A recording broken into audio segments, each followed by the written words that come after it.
Enthusiasts, my name is Miha and welcome to my chessrealm YouTube channel. So Tata Steel tournament is over. Anish Giri won, by the way, and one round before the end he was trailing for half a point behind Nodirbek Abdusattorov, and he needed a victory in the last round. He was playing as white against Richard Rapport. Let's see what happened in the game. Anish Giri started with e4 c5, knight to f3, d6, d4, c captures on d4, knight 3 captures, knight to f6, knight to c3, and now knight to c6. We have classical variation of c6 defense. Bishop to g5 was played. Now here black usually plays e6, protecting this knight on f6, but black doesn't mind getting double pawns, so g6 was played, and white immediately grabs the opportunity. Bishop captures on f6, e-pawn recaptures, and now bishop to b5, double attack on this knight on c6, also pinning the knight. Bishop goes to d7, unpinning.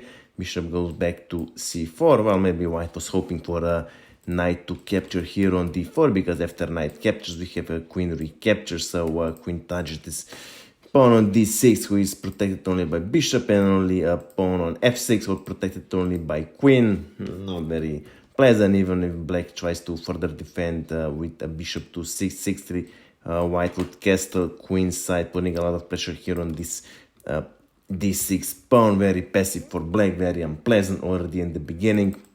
So in the game, black continues with bishop goes to g7, knight captures on c6. Of course, pawn on d6 is attacked, so black has no other options but to defend it by capturing knight with the bishop.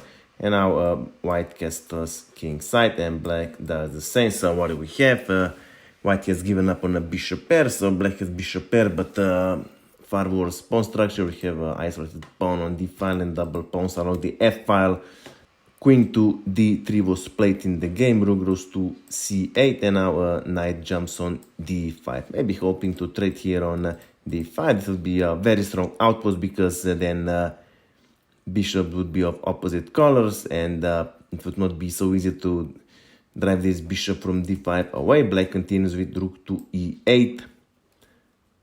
Now once this f6 pawn is gone, black immediately threatens to capture pawn on b2, so white plays c3, defending this pawn on b2.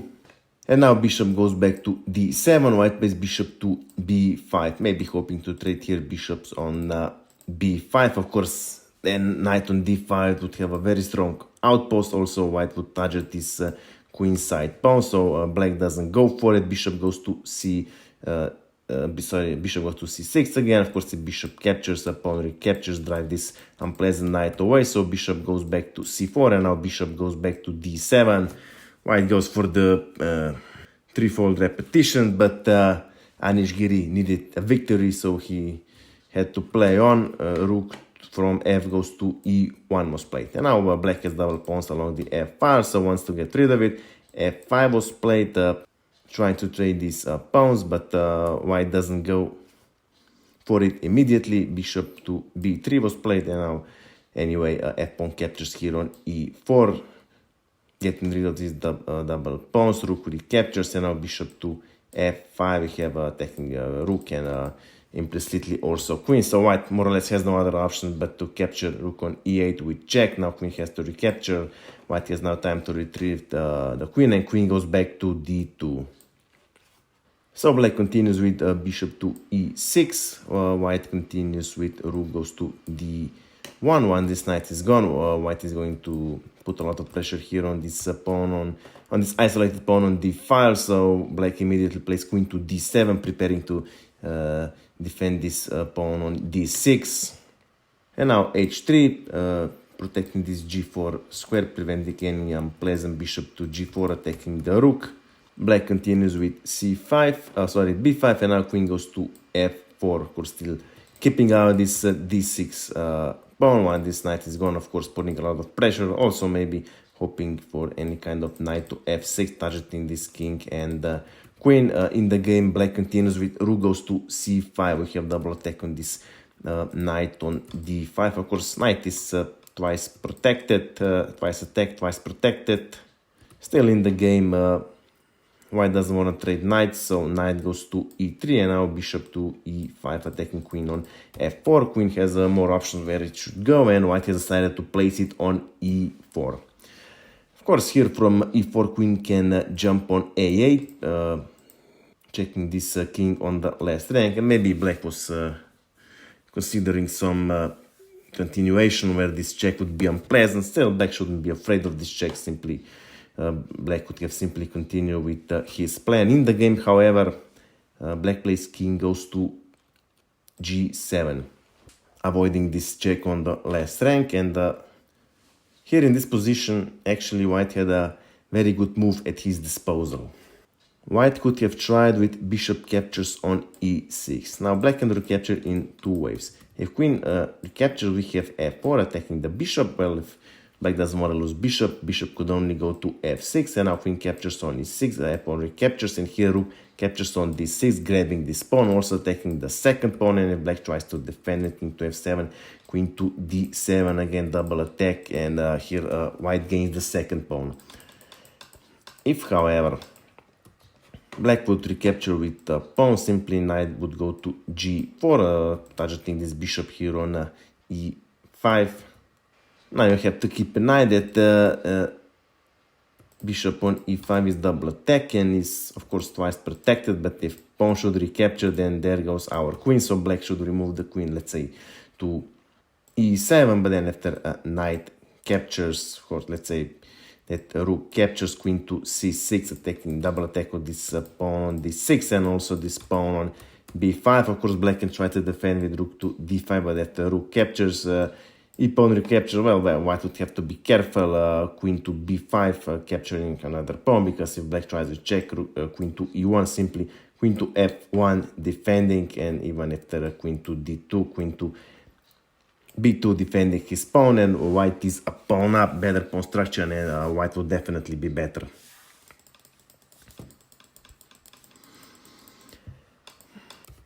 Okay, let's go back to our game. So white saw the things a little differently. f4 was played, attacking bishop on e5, so black removed the bishop to the own square to f6, and now white plays g4, preparing this g5, driving this bishop on f6 away, so h6, further defending this g5 square. And now white continues with bishop goes to d5, taking over this very strong square on d5 with bishop, and maybe black realized that knight on d5 will not do any harm, or maybe black just had enough. In the game, however, now bishop captures on d5, and now knight recaptures. Now black has to be careful because white target this bishop on f6. The black makes a random move, simply knight captures, king captures, queen to d4 check. After, let's say, king to d7, queen, rook to e1 check. Let's say that king has to run to d8 because king to f8, here is queen to h8 checkmate. So after king to d8, queen to f6 check, king cannot go to c7 because rook to e7 here skewers the queen, and after king to c8, simply rook goes to d7, sorry, e7, when this queen is gone, queen to h8. Of course, here black could only capture. And of course, if black would remove bishop, let's say, to d8, queen to d4, again check, king cannot go to here to f8, because then we would have checkmate here on h8. After king to g8, we have again knight to f6. We have forking king and the queen. If bishop captures, queen captures rook, and if pawn captures, rook captures queen, white is exchange up and is in a winning position. So in the game, black plays rook to c4, protecting this d4 spread, preventing any unpleasant check. Queen goes back to f3. Black continues with queen to e6, taking over the e file, and now white plays f5, attacking both queen and pawn on g6. Of course, queen cannot go, let's say, back to d7 because this bishop is not protected. If f-pawn captures, this bishop is double attacked. Even if black removes this bishop, we have again white captures this pawn on f7, very unpleasant. So in this position, black has no other options but to capture on f5, and now we have white doesn't capture immediately, but we have an intermediate move. Knight goes to f4, attacking queen on e6. Now queen still has to protect this pawn on this somehow, so queen to e5 was played, and now knight goes to h5. We have a check and also attack on this bishop on f6, and we have reached a critical position in the game. Now king, let's say, has two options. One is, let's say, g8 or h8, whatever, and the other one is g6. Now black would have easily played king goes to g8, even if white would deliver check with queen to a8. Black would simply go to h7, and even if queen captures on a7, threatening to capture this pawn on f7, black simply defends with queen to g6, also threatening with f-pawn captures on g4. Even if h-pawn recaptures, rook would then capture, delivering check. Also, if this pawn captured, this knight is not longer protected, so it's a very tricky situation. Here white would have to play rook to f1. Well, now pawn cannot capture because rook captures here on f6, and black would have no other option but to capture with queen.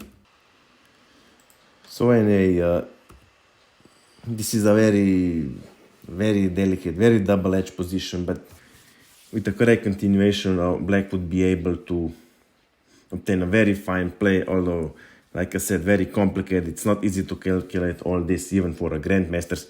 In the game, however, black doesn't run with king here on the last rank. Instead, black plays king to g6, and this was a fatal blunder. Well, this shouldn't maybe have happened on this level, because maybe grandmaster should have seen this spectacular blow. White plays rook captures on d6, then we have double attack on this bishop on f6. Of course, queen cannot capture on d6 because queen to f5 is checkmate. So black continues with king to g5, getting his king out of this pin. Well, white cannot simply immediately capture here on f6, because then we would have queen to e8 check, king to g2, queen to d2, and now white would have to defend this check with queen to f2, but after queen captures, king captures, now f-pawn captures on g4, even if f-pawn recapture, rook recaptures, now king attacks both knight and rook, so if white wants to save the rook, rook would have to capture on f7, king would capture knight, but then rook would capture on h7, we would have 2 pawns versus 3, okay, white has advantage because he has 3 pawns on the queen side. Probably white would be able to stop this pawn on h5. White would be definitely better still. This would be a very tedious job. White would need a lot of precision to doing this. So in the game, white finds the correct continuation. Rook to d5 was played, targeting this pawn on f5. Black continues with queen goes to e1 check, king goes to g2. There are more meaningful checks because all squares are taken. Bishop to e7 was played, and now white simply continues with rook captures on f5. It's check. Now king can go either to g6 or h4. Well, if king goes to g6, rook goes to f6 check. But if bishop captures on f6, queen captures on f6, after king to h7, queen to g7 is checkmate. If, let's say, black would shy with king to h7, rook captures on s7, if king goes back to g6, queen to f5 checkmate. If king goes, let's say, to g8, rook to g7 check, king to h8, rook to h8, king now has to capture. Queen goes to f7, and we have mate in the next move on g7. Now there are other variations, but in all of them black is lost. So in the game, black plays king goes to h4, and now white finishes the game with a very simple move. Queen goes to g3, it's check, and king cannot go on anywhere. So the only thing that black could do would be to capture this queen on g3, but after knight to g3, white threatens with checkmate here on h5, and the only way to prevent this, actually there are 2 ways. One is rook to c5, protecting this h5 square, but then white would simply play b4, attacking this rook. Now if rook goes to d5 or e5, it's not protected and can be captured by the rook, and if a rook captures on f5, knight captures, we have check, a double attack on this king, and the bishop. White gains decisive material advantage. Of course, black would try with bishop to g5, but after rook to b5, white threatens with knight to f5, it would be checkmate. Even if black tries to prevent, knight would simply go to f5. Now black would only capture after rook captures. White is exchanging 2 pawns up, more than enough for the victory. And realizing that all is lost, in this position, Richard Rapport resigned the game. So I hope you like this game. I hope you have learned something from it. If you have any questions, my email is below in the description. Of course, I invite you to visit my Instagram page. That's it for now, and see you soon.